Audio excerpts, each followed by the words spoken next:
eu vou falar do tema. Mas eu queria perguntar para vocês, o que é indignação? Quando é que você fica indignado?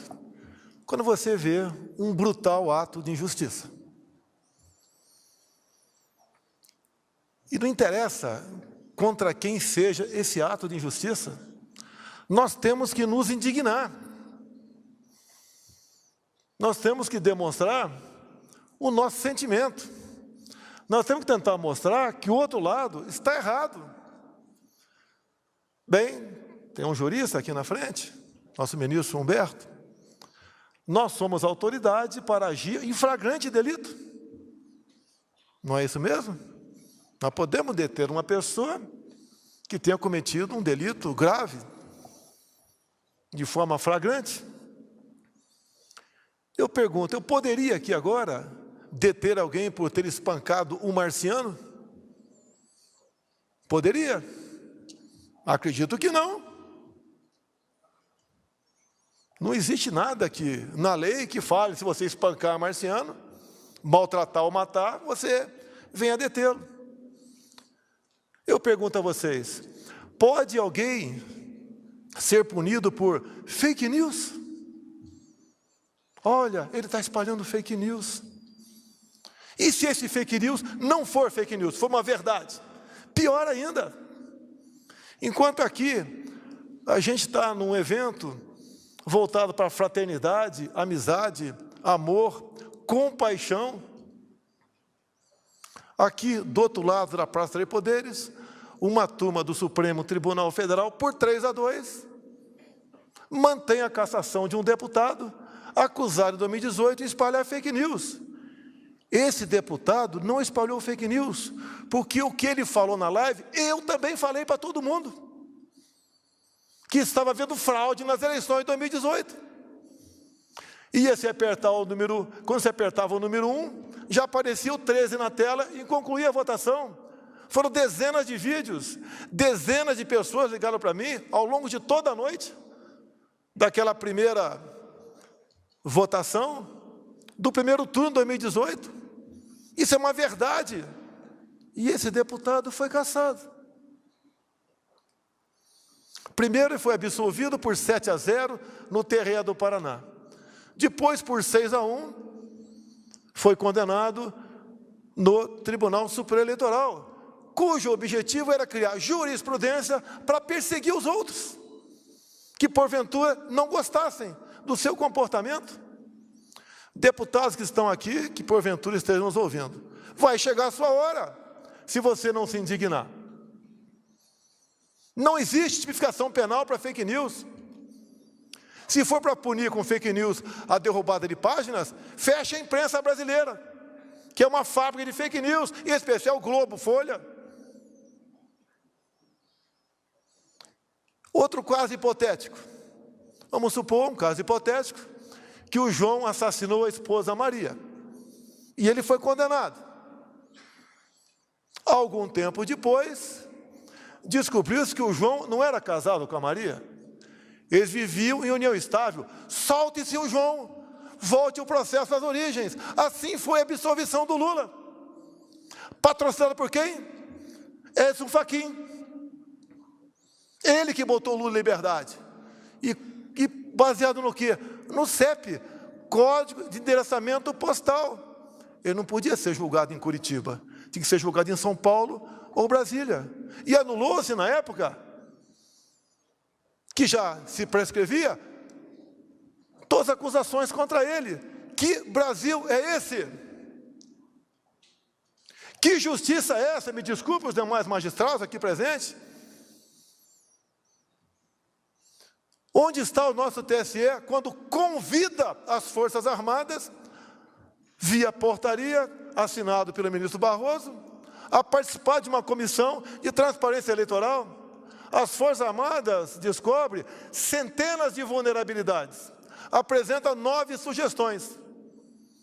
Não gostaram. Eleição é coisa para forças desarmadas. Convidaram-os para quê? Ora bolas. Para fazer papel do quê? Eu sou o chefe das Forças Armadas. Nós não vamos fazer o papel de idiotas.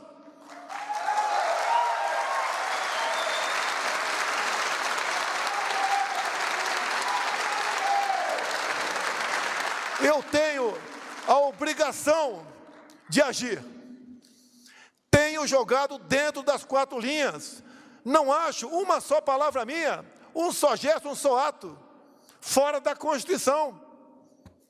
Será que 3 do Supremo Tribunal Federal, que pode muito, pode continuar achando que pode tudo? Eu não vou viver como um rato. Tem que haver uma reação. E se a população achar que não deve ser dessa maneira, preparem-se para ser prisioneiros, sem algemas. O ministro que solta o Lula é o mesmo que está à frente do Tribunal Superior Eleitoral, dando as cartas como dono da verdade. O que ele fez essa semana que passou? A política externa é minha e do ministro França, do Itamaraty. Ele convida em torno de 70 embaixadores e eles vão lá para dentro do TSE e ele, de forma indireta, ataca a presidência da República como homem que não respeita a Constituição, que não respeita o processo eleitoral, que pensa em dar um golpe e conclui de forma indireta. Acabou as eleições, imediatamente seus chefes de Estado devem reconhecer o ganhador das eleições, para que não haja qualquer questionamento junto à Justiça. O que é isso, se não um arbítrio, um estupro à democracia brasileira? Para mim é muito mais fácil eu estar do outro lado. Muito mais fácil, Antônio de Paula, Carla Zambelli. Muito mais fácil. Tem a família toda perseguida, até a esposa processada. Canalhas! Processar a minha esposa, vem para cima de mim, se são homens.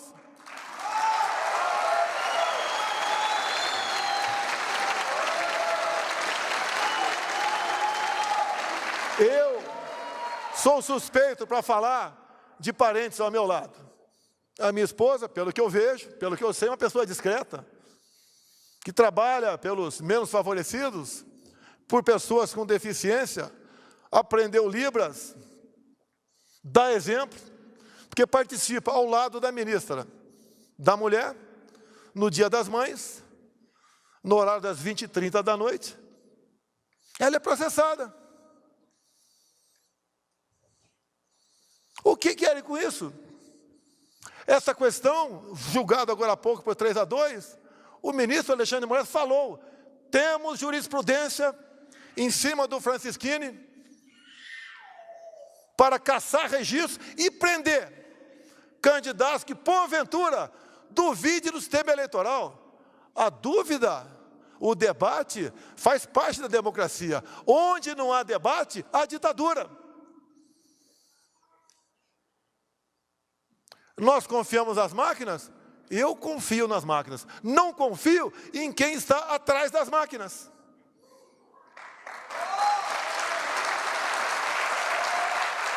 Me permitem avançar.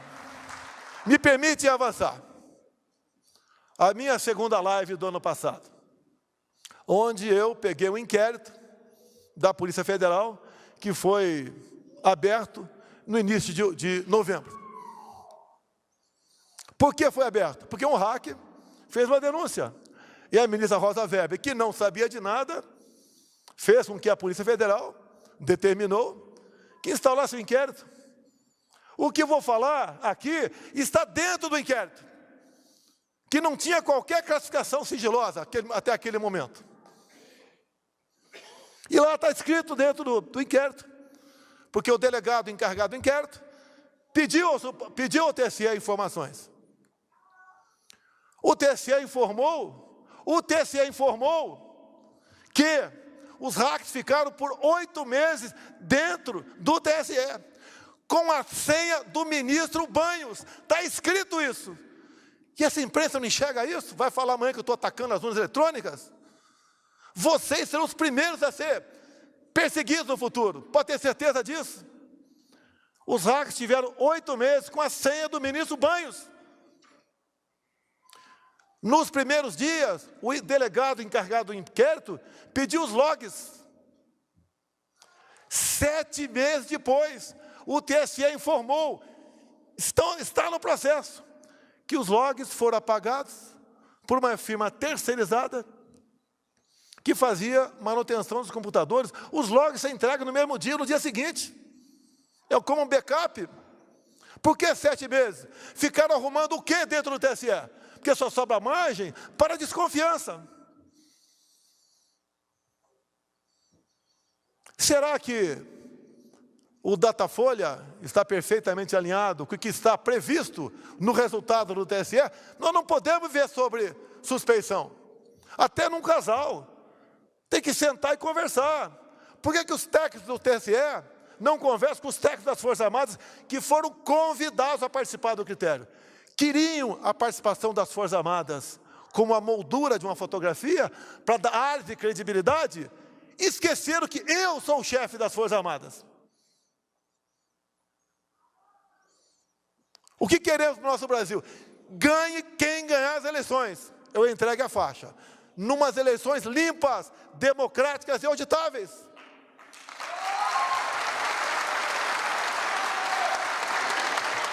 O que aconteceu no dia de ontem, depois do show com os embaixadores? O ministro Fachin, presidente do TSE, convida lideranças religiosas. E o título do convite era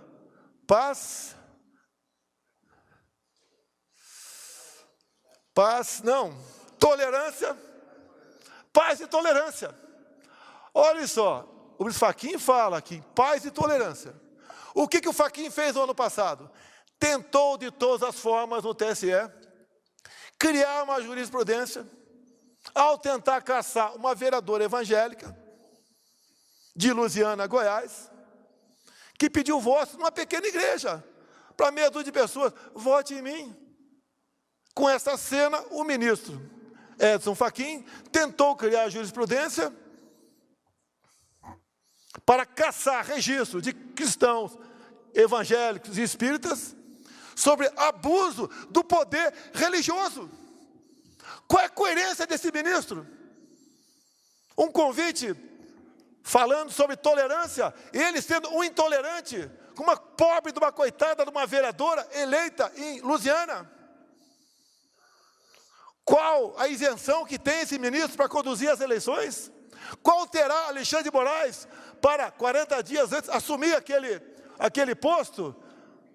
O que podemos pensar, acreditar nessas pessoas? O que eles querem? Querem uma ruptura? Porque atacam a democracia o tempo todo? Aqui não tem ninguém mais homem do que o outro. Mas nós não podemos nos curvar. Eu não sou dono da verdade, nem dono do Brasil. Eu não sou a pessoa mais poderosa. Eu não sou a pessoa perfeita. E assim ninguém o é.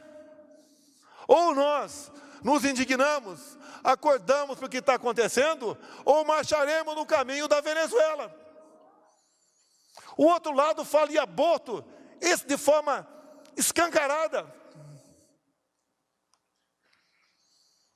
Ataca os valores familiares o tempo todo, como o decreto de 2009 do PNDH3, cujo capítulo mais importante é a desconstrução da heteronormatividade. O outro lado diz que vai valorizar o MST, que nós acalmamos, titulando os mesmos. Diz que vai voltar a fazer empréstimos para os países, que isso é investimento. Nós já pagamos 4 bilhões, nós, o FAT, para o BNDES, dinheiro emprestado para a Venezuela. Mineiro, se tem algum aqui. Belo Horizonte não tem metrô, mas Caracas tem, com dinheiro nosso. Esse outro lado fala em desarmar a população. Não deu certo a política de desarmamento. O Chile está sendo desarmado agora. Todas as ditaduras precederam de movimentos desarmamentistas. Povo armado jamais será escravizado.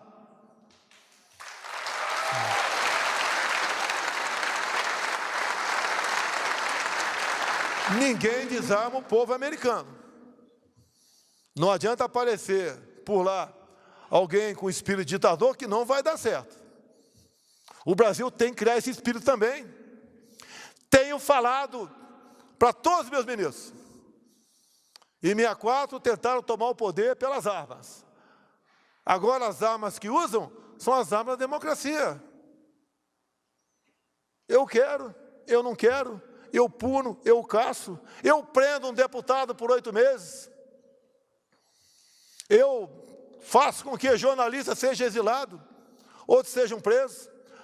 Ora as bolas, se as urnas são inexpugnáveis, por que temos o hack preso há quase 1 ano em Minas Gerais? São inexpugnáveis. O que se espera de um país que age dessa maneira? Eu não estou dizendo que há fraude, mas há suspeita. Temos que dissipar essa nuvem da suspeição. Não podemos viver dessa maneira. Metade do meu tempo eu tomo para me defender de acusações do outro lado da Praça dos Três Poderes.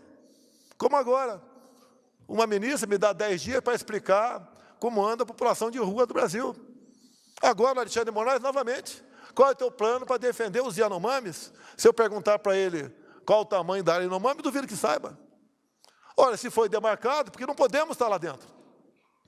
É o tempo todo aceitando ações propostas por partidos que não tem mais que meia dúzia de representantes. As coisas mais absurdas acontecem. Como, por exemplo, começamos a fazer um contorno numa reserva indígena de 190 quilômetros aqui em Mato Grosso, onde que passando pela reserva seriam 110. E pela reserva pode passar, mas não pode asfaltar a estrada. E a estrada é intransitável, grande parte do tempo, tendo em vista os atoleiros. Vamos fazer um contorno de mais 80 quilômetros. Cada safra, 2.000 caminhões bitrens passam por essa rodovia, que agora vão andar mais 80 para ir, mais 80 para voltar, com o preço do diesel que está aí nas alturas. Mas a justiça diz, não pode asfaltar a reserva indígena. E agora, para concluir, que eu gostaria de falar 1 hora com os senhores, desde que os senhores não fossem embora, obviamente. Está o Supremo discutindo marco temporal. O que é isso? Já temos no Brasil uma área tamanho da região sudeste demarcada como terra indígena. Uma nova interpretação quer dar um artigo da Constituição. E quem quer dar essa nova interpretação? Ministro Fachin, marxista-leninista, advogado do MST. Votou depois o Cássio Nunes, 1-1. Agora está com o ministro Alexandre de Moraes. E eu tenho falado, se um novo marco temporal for aprovado, além de uma área tamanho da região sudeste, já demarcada como terra indígena, teremos outra área tamanho da região sul, que pela localização geográfica dessas centenas de terras indígenas, teremos uma outra área também, tamanho do estado de São Paulo, como terra indígena. Acabou a economia brasileira do agronegócio. Acabou a nossa garantia alimentar. Acabou o Brasil. O que eu faço se aprovar o marco temporal? Tenho 2 opções. Entrega a chave para o ministro Supremo, ou digo, não vou cumprir.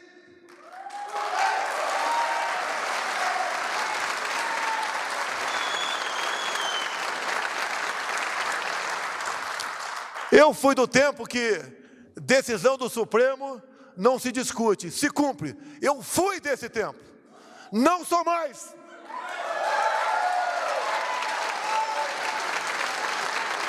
Certas medidas saltam aos olhos dos leigos.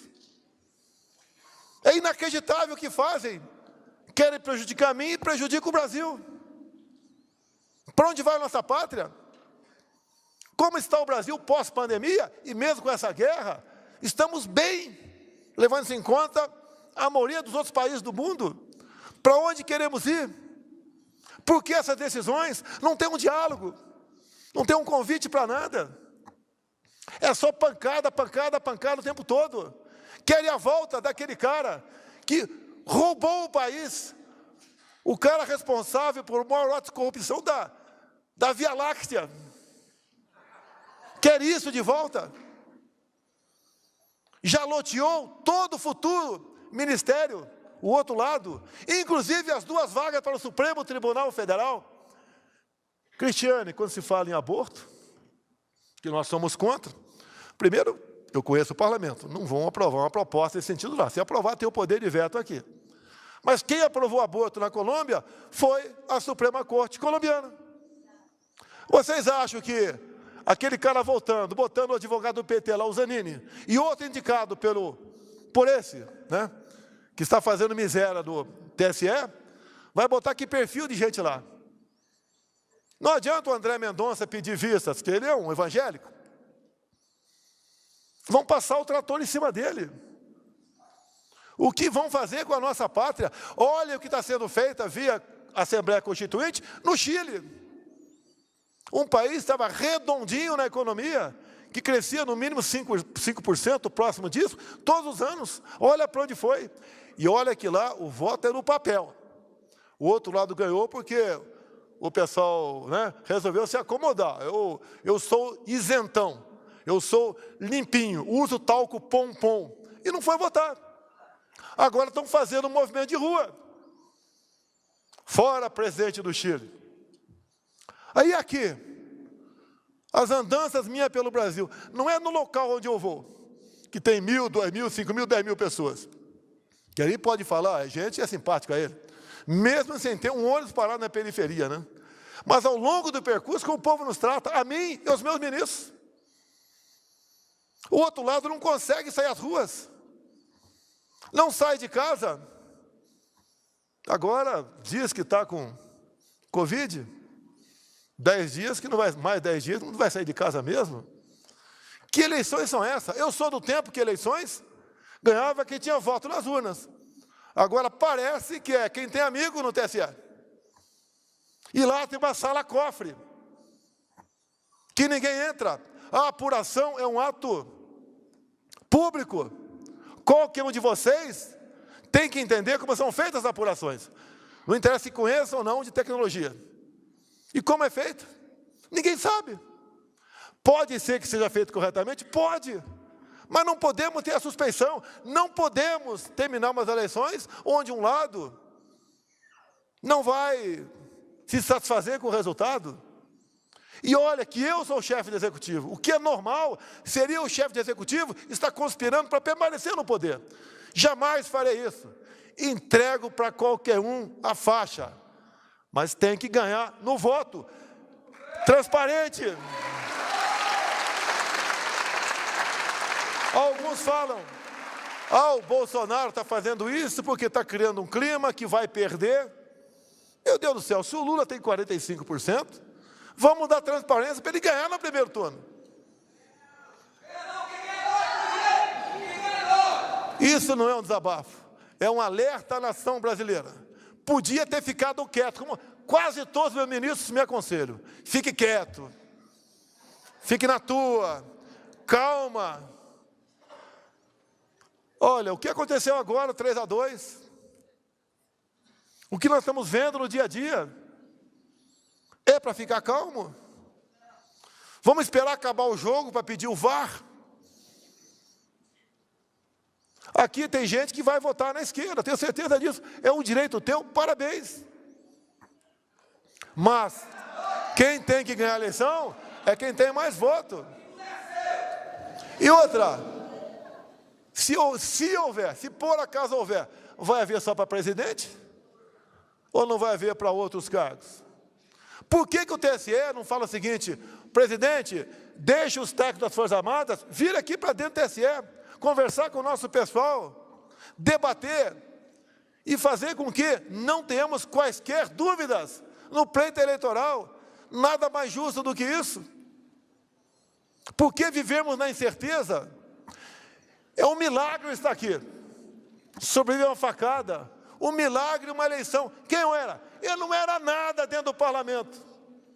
Era mais um deputado baixo clero, que discursava para as paredes, como tantos outros discursam lá dentro. Resolvi vir candidato, porque, me desculpe, deputados, eu cansei do parlamento. Eu quero cuidar da minha vida. E falava durante a campanha, eu tenho 2 alternativas, praia ou Planalto. me dei mal, vim para o Planalto.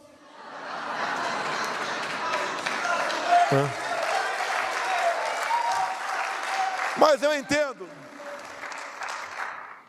Aqui, Otônio, a gente não pode medir a fé. Medir a minha com a tua. Não tem uma fita métrica para isso. A fé está dentro de você.